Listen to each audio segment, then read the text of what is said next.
सदन जी का जन्म कहां हुआ? कसाई कुल में, जहां पशुओं का वध करना एक स्वाभाविक वृत्ति है, निंदनीय। निंदनीय, किसी भी जीव की हिंसा करना निंदनीय कार्य है।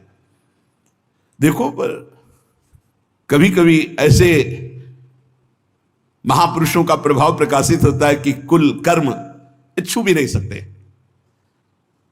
सदन जी जैसे स्वर्ण कसौटी पे कसा जाए तो खरा निकले, ऐसे खरे महाभागवत थे।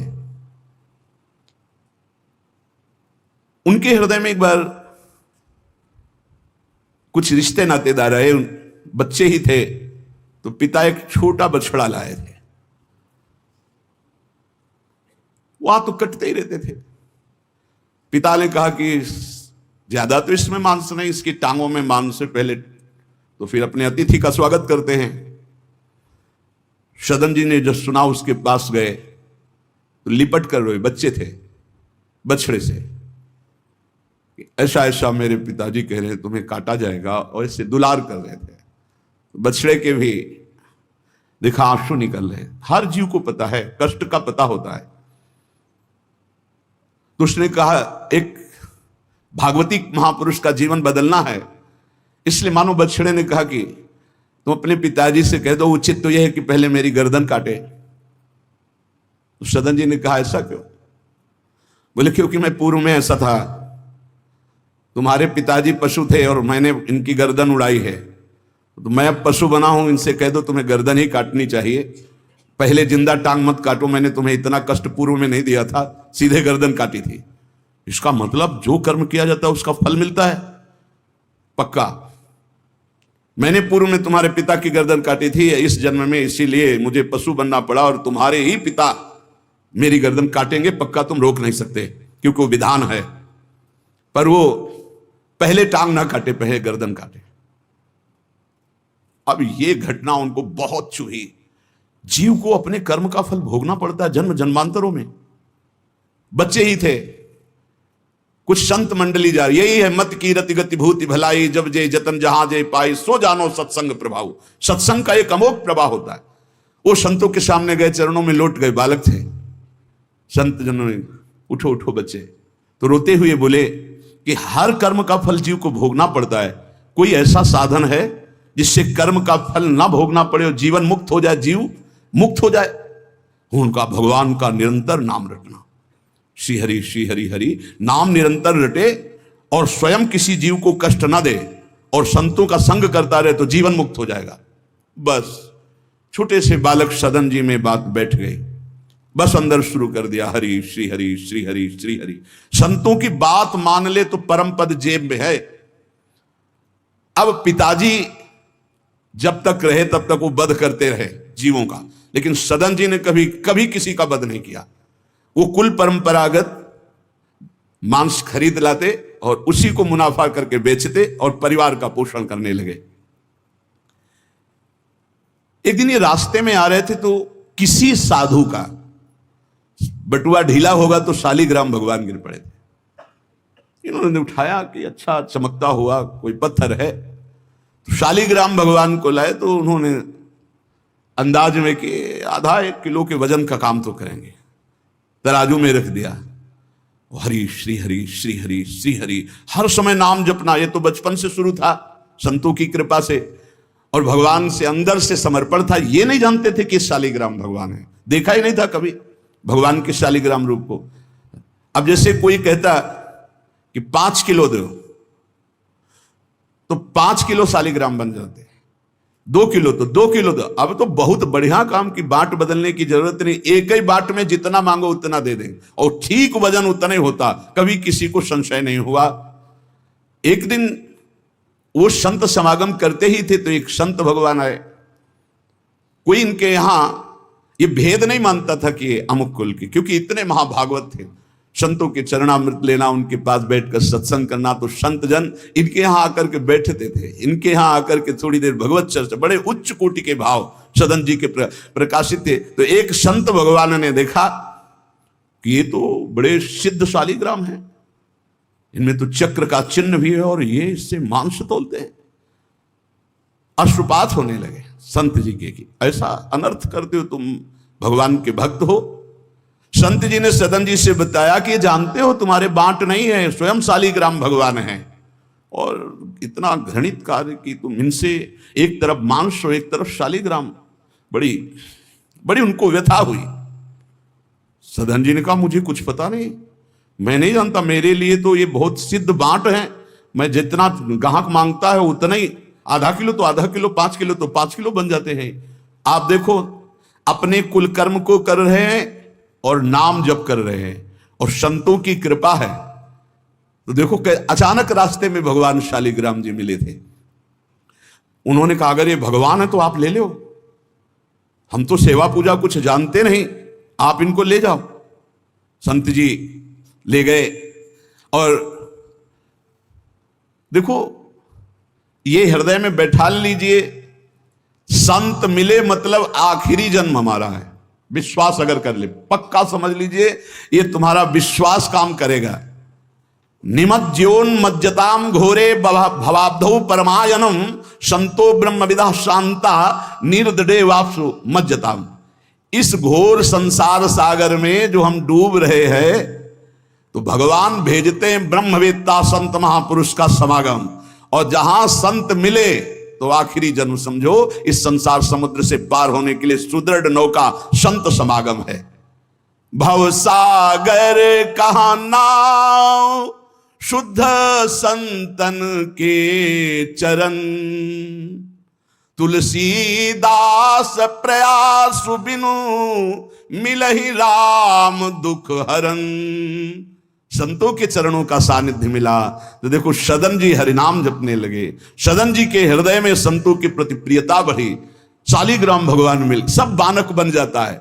अब संत जी शालिग्राम भगवान को ले गए, एकांत में जाकर के भगवान का पंचामृत से अभिषेक किया और इसके बाद वेद की स्तुति की, पुरुष सूक्त, शास्त्र शीर्षा पुरुषा सहस्राक्षा शास्त्रपात। भगवान को बिल्कुल अच्छा नहीं लगा। देखो भगवान प्रीति चाहते हैं, सिद्धांत एक अलग होता है। इसीलिए कल हम ऊपर कुछ साधकों से कह रहे थे कि किसी भी साधक को ठाकुर जी में जिस रूप में आसक्ति हो उसको ठेस नहीं पहुंचानी चाहिए, क्योंकि पता नहीं कितना आसक्त हो, आप देख करके अच्छा चलो, ऐसे नहीं कभी वही ओहो धन्य भाग, कितने सुंदर आपके ठाकुर जी है, बहुत सुंदर, आप खूब प्यार कीजिए, क्योंकि पता नहीं वो कितनी गहराई से प्यार कर रहा है आप, तो उसका हृदय बहुत दुखी हो जाएगा। भक्त का हृदय दुखी हुआ तो आपकी उपासना में फर्क पड़ जाएगा। संत जी को लगा था कि कसाई कुल में जन्मे हैं, मांस का उधर पल्ला इधर ठाकुर, क्या अपराध कर रहा है, उनको ऐसा, और बाहरी दृष्टि में लगता भी ऐसा ही है। तो कहा भयो जो पे बड़े कुलहू में जन्म भयो, जब तप नेम व्रत साधन अपार है। कहा भयो तीर्थ अनेकन गमन किए, गयो नहीं जौलो निज मन को विकार है।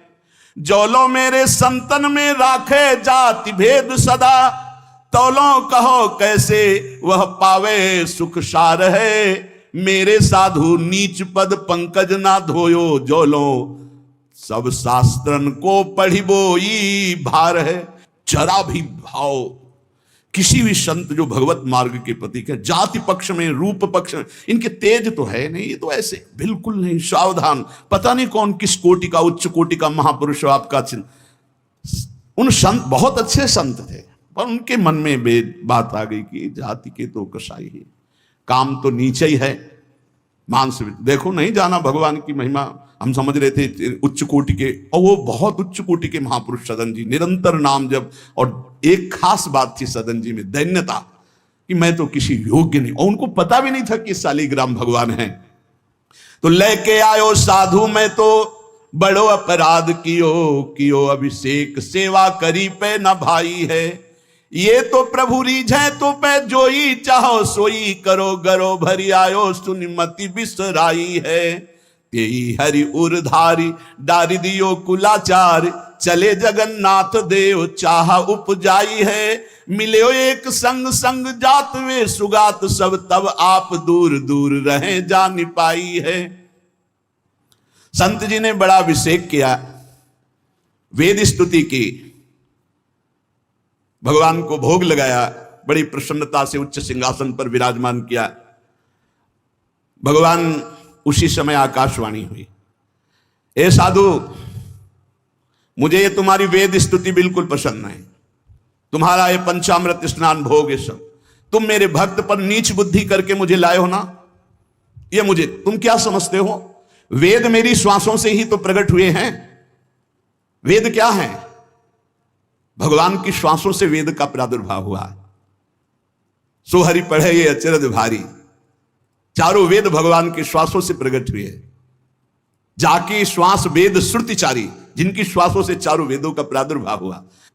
मैं वेद की स्तुति और गंगा जल से उतना प्रसन्न नहीं होता जितना मैं अपनेपन के भाव से, मेरे सदन जी हैं और मैं सदन जी का हूं, मैं बिल्कुल तुम्हारी सेवा से प्रसन्न, मैं अपराध मानता हूं कि तुम वहां से मुझे लाए हो।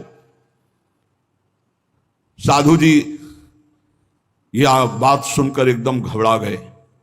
शालिग्राम भगवान को लिया, दौड़ते हुए सदन जी के पास गए और गदगद स्वर में कहा, मैंने भारी अपराध कर दिया, ठाकुर जी को अप्रसन्न कर दिया। मैंने आपके प्रति भाव किया कि आप कसाई कुल में आपका अधिकार ठाकुर का नहीं है, इसलिए आप ठाकुर जी को नहीं जानते हो, आप ऐसा ये लो। ठाकुर जी अप्रसन्न हो गए हमसे, हमने तो पंचामृत से, गंगा जल से सब अभिषेक किया, पुरुष सूक्त का पाठ किया, ले इस श्री ठाकुर जी को आप स्वीकार करो।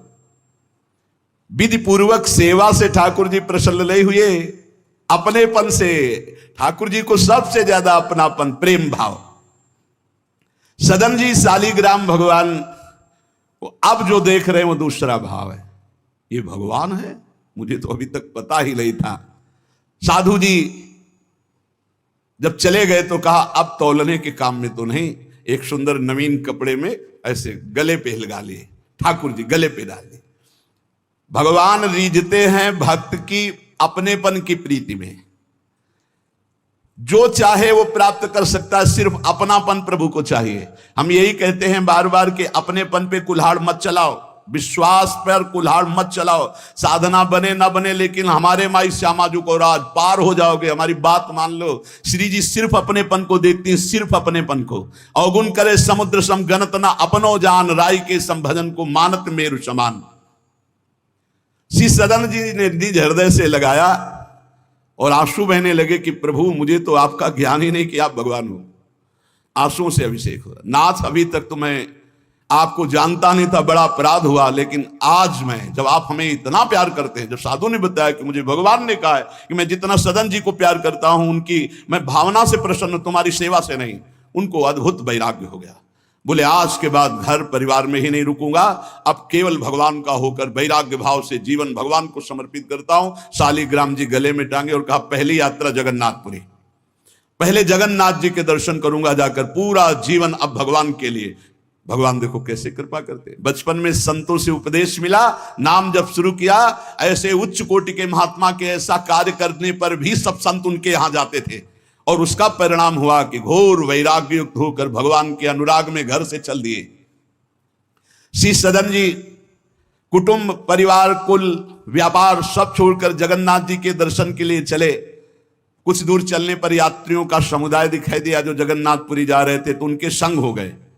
जब उन लोगों ने कुछ ने पहचान कर ली कि अरे तो कसाई कुल के हैं, और तो सब दूर दूर छूना भी नहीं चाहते थे। यही बहुत बड़ी चूक हो जाती है, जो भगवान को समर्पित हो जाए उसमें कभी जाति पक्ष ना देखे, नहीं, बहुत बड़ी हानि हो जाती है। राजसूय यज्ञ में स्वपच वाल्मीकि को आदर सहित पवाकर पूर्ण यज्ञ करवाई भगवान ने, ये बात ध्यान रखना है। अपने जात अभिमान में आकर कभी किसी भक्त का अपमान न कर दे कि वो नीच कुल का है, ऐसा कुछ। जब ये देखा सदन जी ने कि ये लोग घृणा करते हैं हमसे, तो खुद अलग हो गए। सदन जी बड़े पुलकित है कि आज जगन्नाथ जी के दर्शन होंगे। एक जगह देखा, गौएं पानी पीने के लिए लालायित हैं, तो एक आदमी बाल्टी से पानी निकाल तो गौओं को डंडा मारने लगा।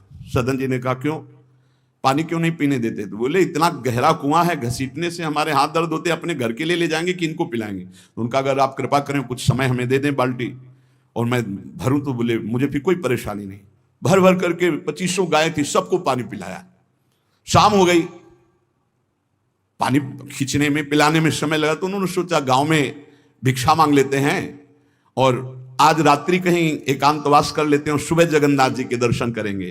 तो आयो मग गांव भिक्षा ले नई ठाव गयो, नयो रूप देखी को तियारी जी परी है, बैठो या ही ठौर करो भोजन निहोरी कहो, रहो निसि सोई आई मेरी मति हरी है, ले वो मुंह को संग गरो काटो तो न होए रंग, बूझी और काटी पति ग्रीव पे न डरी है, कही अब पागो मोसो ना तो कौन तो सो मोसो, सुर करी उठी इन मारो भीर करी है। बहुत कठिन है, वैराग्य लेकर भगवान के मार्ग में परम दयालु स्वभाव श्री सदन जी जगन्नाथ जी के दर्शन करने। रास्ते में एक घर में आवाज लगाई, भिक्षाम दे। भगवान की लीला, एक स्त्री निकली भिक्षा लेकर, देखा रूप, तो जो भगवान का नाम जब करते हैं, भगवान आश्रित होते हैं, उनका रूप अलौकिक होने लगता है। एक दिव्य आकर्षण होता है जो सबके चित्त को आह्लाद प्रदान करता है, क्योंकि आनंद स्वरूप भगवान का निरंतर चिंतन होता है। उसके प्रभाव से मुखाकृति में एक अद्भुत लावण्य, एक अद्भुत आकर्षण होता है। वो स्त्री ने देखा कि नवयुवक भिक्षुक तेजस्वी, वो रीझ गई, देखते ही रीझ गई, और उसने कहा कहीं मांगने की जरूरत नहीं, आप यहां बैठो और भोजन करो। सदन जी ने कहा हमें पाना तो है ही, जब आप पवाने के लिए कह रही तो पवा दीजिए।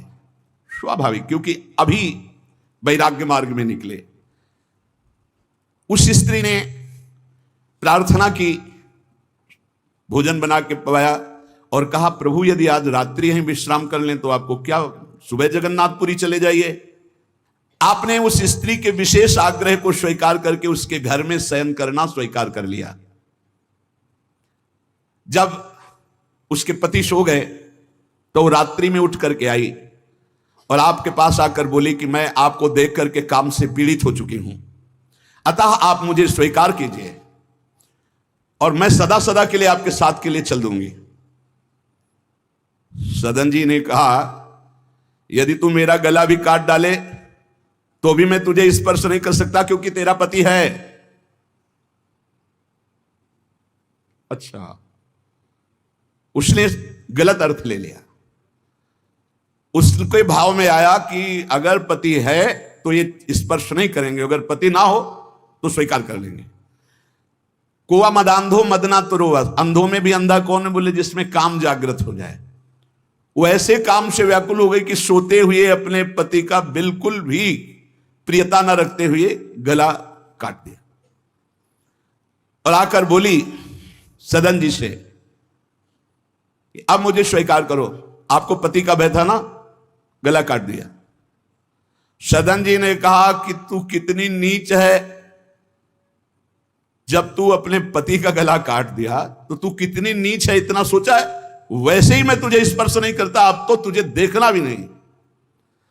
तो स्त्री ने कहा मुझे ऐसा मत समझो कि मैं तुम्हें भी बख्श दूंगी, तेरे कारण मैंने अपने पति का गला काटा है, तो फिर तू भी नहीं बच सकता। तो सदन जी ने कहा क्या कर सकती हो? तो उसने कहा मुझे स्वीकार करो, नहीं उच्च स्वर से अभी हल्ला मचाती हूं। माया का विचित्र तांडव, और मैं जोर जोर से सबको कहूंगी कि मेरे साथ गलत करना चाहता था, मैंने रोका, मेरे पति ने रोका, मेरे पति का गला इसने काट दिया, इसलिए अभी कहती हूं मैं आजीवन तुम्हारे साथ रहूंगी, मुझे ले चलो।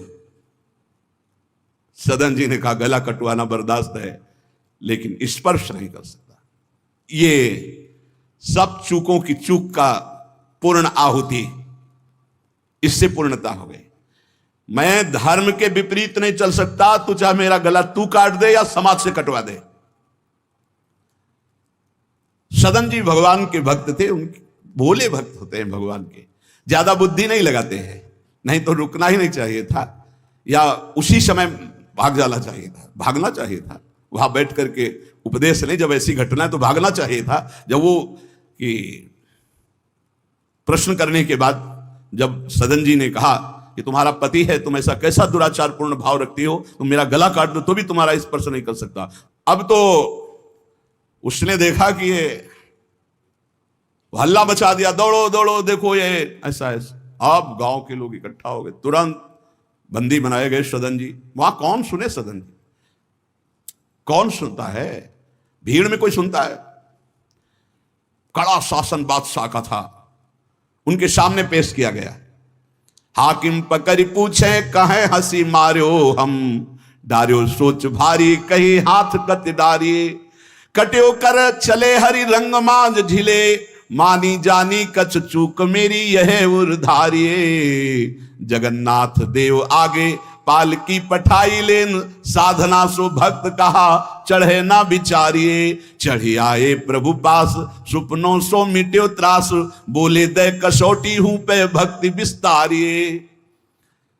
जब सामने बादशाह के पेश किया गया सदन जी को, पूछा गया स्त्री से क्या दोष है इनका। बोले साहब ये हमारे प्रति गलत भाव रख रहे थे, मेरे पति ने मेरी रक्षा की तो इन्होंने पति का वध कर दिया, फिर मेरे साथ तो मैंने हल्ला मचा दिया, फिर ये बंदी बनाकर आपके सामने ले गए। सदन जी से पूछा तो हंस दिया, उस स्त्री की तरफ देख के हंस दिया कि भगवान क्या लीला करना चाहते हो। और सदन से पूछा तुमने ऐसा किया, तो बोले जो ये कह रही है वही सत्य है। उन्होंने विचार किया कि जन्म जन्मांतरों में हमारे कोई पाप हैं जिनका निस्तार भगवान करवाना चाहते, नहीं तो ऐसा क्यों लीला करते। उन्होंने कहा जो ये कह रही है वही बात मानी जाए। सहम गई स्त्री कि है क्या, वो भक्त को क्या जाने, विरोध नहीं किया सदन ने। यह धैर्यवान भगवान के भक्त का। उन्होंने कहा जो ये कह रही है, क्योंकि जो ही प्यारो करे सोई मोहि भावे, जो ये कह रही थी। भगवान के रहस्य को जानने वाले भक्त ऐसा ही। श्री गदाधर भट्ट जी कथा करते थे, अपार भीड़ एकत्रित हो जाती, वृंदावन में आगरे से लोग सुबह भाग भाग करके अपार भीड़ सत्संग। तो एक कल्याण सिंह जी थे, बड़े जमींदार धनी, और सत्संग का प्रभाव है कि जितेंद्रियता वैराग्य भगवत प्रीति ये बढ़ती है। तो जब से उन्होंने सत्संग सुना तो ब्रह्मचर्य का नियम ले लिया, पत्नी से बात नहीं करते थे। अब घर गृहस्थी में तो यही संसारिक सुख है। कई महीने हो गए वो अपने राजकाज और सत्संग में भाग जाना, सत्संग से आना, बस एकांत में भजन करना। पत्नी ने देखा कि कई महीने हो गए हमारी तरफ देखना भी नहीं, बातचीत नहीं, ये कहाँ जाते हैं, कौन है ऐसा। तो पता चला गदाधर भट्ट जी क्या। बोले हमारी जिंदगी का कांटा है वो, बड़े सुख चैन से जीवन कट रहा था जब से सत्संग में गए। अरे दक्ष ने साप दे दिया नारद जी को इसी बात के लिए, साप दे दिया। 2 घड़ी से ज्यादा कहीं तुम टिक नहीं सकते, जाओ साप देता हूं। तो नारद जी ने कहा 24 दूनी 48 मिनट में तो हम बड़ा काम कर लेंगे, तुम साप दे दो कोई बात नहीं। उसने सोचा कि मैं ऐसा मुंह काला करूं गदाधर भट्ट जी का कि कोई सुनने ही ना जाए, तो जब ये कथा नहीं सुनेंगे तो फिर हमसे प्यार करने लगेंगे। इसी ताक में थी कि कैसे क्या करूं। तो देखा उनकी गली में एक भिखारिन मांग रही थी, फटे पुराने कपड़े पहने, गर्भवती थी। फौरन बुलाया और सोने की असरफियां दी। अरे वो तो गली में मांगने वाली सोने की असरफियां मिली। अरे मालकिन तो उनका एक काम है, जितना तू धन कहेगी तुम्हारे परिवार वालों को दूंगी, बस एक काम कर, तू जा करके कथावाचक, जहां मेरे पति कथा सुनने जाते हैं उनका नाम गदाधर भट्ट है, वहां जाके बीच सभा में कह दो कि वैसे तो रोज आते थे और जब से ये हो गया तब से आ नहीं रहे, इसका पालन पोषण कौन करेगा। बस वो समझ गई थी इतने में सब भक्तों की श्रद्धा खत्म हो जाएगी। गली गली मांगने वाली उसको इतना स्वर्ण मुद्रा मिल गई, वो फूली हुई गई और कहा पंडित जी। पूरी सभा ऐसे लगी थी, नजदीक जाके जब ये नहीं रहा था तब रोज आते थे, जब से गर्व रह गया तो आना ही बंद कर दिया, इसका पालन कौन करेगा। बोले बैठो बैठो, बहुत दिनों में आई, बैठो, जिसने गर्भ दिया वही इसका पालन भी करेगा, तुम चिंता क्यों करती हो। खुश खुश शुरू हो गई कि यार ऐसा बड़े त्याग वैराग्य, बड़े उच्च कोटि के महापुरुष गदाधर भट्ट जी बड़े त्याग वैराग्य की बातें करते हो, ये हालत है पीछे की। अरे कुछ लोग कहने लगे हम तो कहते ही थे, शोरगुल शुरू हो गया। और कुछ भक्त थे जो प्राण समर्पित किए थे, उन्होंने कहा ऐसा नहीं हो सकता, ऐसा कदापि नहीं हो सकता, कोई षड्यंत्र रचा जा रहा है।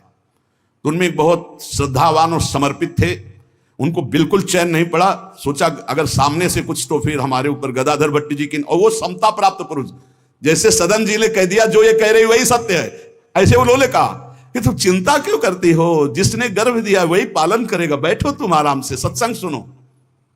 सामने ऐसे तिरछी चितवन से जाकर उसको बुलाया, गदाधर भट्ट नहीं देख पाए, नजदीक गई, पीछे मंच के ले गए, कहा सत्य बोल, कभी तो जानती इनको, कभी मिली है? वो घबरा गई क्योंकि दसियों लोग पीछे पहुंच गए जो श्रद्धावान थे। बोल सच्ची। तो उनका मैंने तो कभी देखा ही नहीं है इनको, ये हमारे पास क्या आएंगे? खोल के दिखाई, इतनी असरफियां मुझे मिली हैं और इससे ज्यादा मिलेंगी। इस बात के कारण मैंने सोचा मेरे परिवार का। अरे तू परिवार के पोषण की सोच रही, लाखों की श्रद्धा की बात है, किसने दिया? तो बोले कोई कल्याण सिंह है उनकी पत्नी। कल्याण सिंह ने जे सुना, गदाधर भट्ट जी ने रोका, सत्संग का मतलब क्या है? बोले सभा में बोल। गदाधर भट्ट जी ने कहा कुछ कहने की जरूरत नहीं है, ये सब भगवान से प्रेरित है। कल्याण सिंह से कहा तुम हमारी आज्ञा का पालन करो, अपनी पत्नी को कठोर शब्द नहीं बोलोगे, लेकिन गृहस्थ धर्म में हो, अपने धर्म का भी तुम्हें पालन करना चाहिए। उस कल्याण को शांति किया और उसको और भेंट दी और कहा जाओ तुम अपना सुखपूर्वक जियो। जैसे महापुरुष जो स्थिति होते उसमें सबको लगने लगा था। उन्होंने कहा बैठो बैठो बैठो, जिसने गर्भ दिया वही पालन। अब वो तो कह रहे हैं भगवान को लेकर, और लोग समझ रहे हैं कि मामला है। ऐसी सदन जी ने कहा जो ये कह रही वो सत्य है, क्योंकि वो समझ रहे हैं कि भगवान कुछ दंड देना चाहते हैं, तो मैं क्यों बचना चाहूं? भक्तों का बड़ा विचित्र स्वभाव होता है, समझ पाना बड़ा कठिन। उन्होंने कहा जो कह रही है सत्य है। जो हाकिम था उसने जब देखा तो उसने कहा मेरा हृदय कह रहा है कि इनके चेहरे से लगता है ऐसे नहीं है, पर ये जब स्वयं स्वीकार कर रहे हैं तो दंड देना ही पड़ेगा। तो इस अपराध का क्या दंड होता है? बोले दोनों हाथ काट लिए जाएं। यहां से दोनों हाथ काट लिए गए, लेकिन उनकी मुस्कुराहट में फर्क नहीं पड़ा। 22 बाजारों में कोड़े मार मार करके बेहाल किया जा रहा है। हरि बोल के सिवाय एक शब्द नहीं निकला ठाकुर हरिदास जी के। आप विचार कीजिए भक्ति में कितनी शक्ति है, कितनी अपार सामर्थ है। इतनी बार कष्ट दिया गया प्रहलाद जी को, एक बार भी हरि से शिकायत नहीं की। हर बार हरि हरि हरि, हर समय मतलब बलिहारी है इन महाभागवतों की जो भगवान के लाडले हैं। माया पर विजय प्राप्त करके दिखा दिया इन्होंने कि चाहे जितना सताओ, हरि के भक्त में ना हरि से प्रश्न है और ना सामने वाले पर कोई शिकवा शिकायत। दोनों हाथ काट लिए गए, मुक्त कर दिया गया, इसलिए कि वैष्णव है, भगवत भक्त है। अपराध बन गया तो हाथ काट लिए गए, उनको जेल आदि नहीं, भगवान की शिक्षा। अब रक्त श्राव हाथों से हो रहा है। जय जगन्नाथ, जय श्री हरि, जय श्री हरि। यात्रा नहीं रुकी जगन्नाथ जी की। जगन्नाथ जी ने तत्काल अपने पार्षदों से कहा मेरे महाभागवत सदन जी आ रहे हैं, तुरंत पालकी लेकर जाओ और उनको बैठाल के लाओ। जगन्नाथपुरी में प्रवेश ही किए थे कि पालकी लिए हुए पार्षद दौड़े, कौन से सदन जी हैं, सदन भक्त किनका नाम है? तो उनका सदन तो इस अधमदास का नाम। पालकी पे बैठो जगन्नाथ जी। अरे उनका कैसे पालकी, भगवान की भेजी पालकी में। पालकी को साष्टांग दंडवत किया इससे कि भगवान की नहीं, जबरदस्ती भगवान के पार्षदों ने उठा के पालकी में जय जगन्नाथ। सदन जी सोच रहे कौन सी लीला है, वहां हाथ कटवा रहे। या इतना बड़ा सम्मान कि किसी को नहीं मिल सकता। जगन्नाथ जी के पार्षद पालकी लेकर जब जगन्नाथ जी के सामने गए तो आंख में आंख मिलाई और कहा प्रभु इच्छा तो थी कि हाथ जोड़कर आपको, पर अब हाथ ही नहीं। तो ऐसे ही जीव किया तो जैसे स्वप्न में दुख मिला था जागते ही खत्म हो जाता है, ऐसे ही कोई पीड़ा नहीं, कोई हाथ कटे नहीं, पूरे नवीन हाथ और साष्टांग भगवान को दंडोत। भगवान ने कहा कि तुम हमारी कसौटी में पास हुए, जाओ तुम्हारे द्वारा इस जगत में भक्ति का विस्तार हो। जो तुम्हारे लीला चरित्रों का गायन करेंगे, जो तुम्हारे भाव, तो तुम उनके अंदर भी जैसी तुम्हारी सामर्थ्य भक्ति की वैसी भक्ति की जागृति हो।